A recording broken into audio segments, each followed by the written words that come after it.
সীমান্তে কাঁটাতারের বেড়া দেওয়ার ব্যাপারে দুদেশের মধ্যে বোঝাপড়া রয়েছে বলে মন্তব্য করেছেন ভারতীয় হাইকমিশনার প্রণয় ভার্মা। পররাষ্ট্র মন্ত্রণালয়ের তলবে সাড়া দিয়ে এই মন্তব্য করেন তিনি।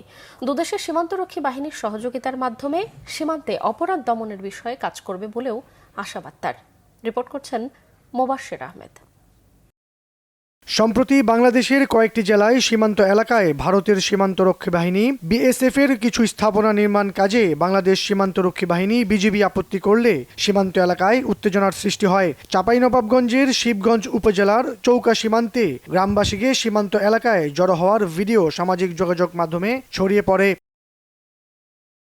কাঁটাতারের বেড়া নির্মাণকে কেন্দ্র করে দুই দেশের সীমান্ত এলাকায় যাতে কোনো প্রকার অপ্রীতিকর ঘটনা না ঘটে সে বিষয়ে মতবিনিময় করতে ভারতের হাইকমিশনারকে তলব করে বাংলাদেশ পররাষ্ট্র মন্ত্রণালয়। তলবে সাড়া দিয়ে রবিবার দুপুরে পররাষ্ট্র মন্ত্রণালয়ে আসে ভারতের high commissioner Pranab Verma.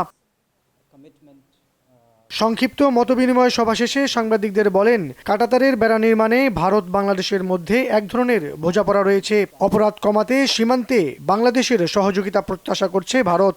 Effectively addressing the challenges of smuggling, movement of criminals and trafficking. We have an understanding with regard to fencing the border for security. Our two border guarding forces, BSF and BGB, have been in communication in this regard. We expect that understandings will be implemented and that there will be a cooperative approach to combating crime.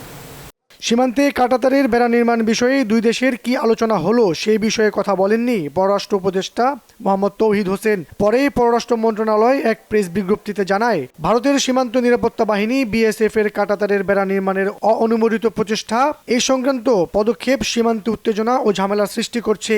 যথাযথ অনুমোদন ছাড়াই কাঁটাতারের বেড়া নির্মাণ দুই প্রতিবেশী দেশের মধ্যে সহযোগিতা এবং বন্ধুত্বপূর্ণ সম্পর্কের চেতনাকে ক্ষুণ্ণ করছে বলেও উল্লেখ করা হয় বিজ্ঞপ্তিতে। মোবাশ্বের আহমেদ, বাংলা ভিশন, ঢাকা।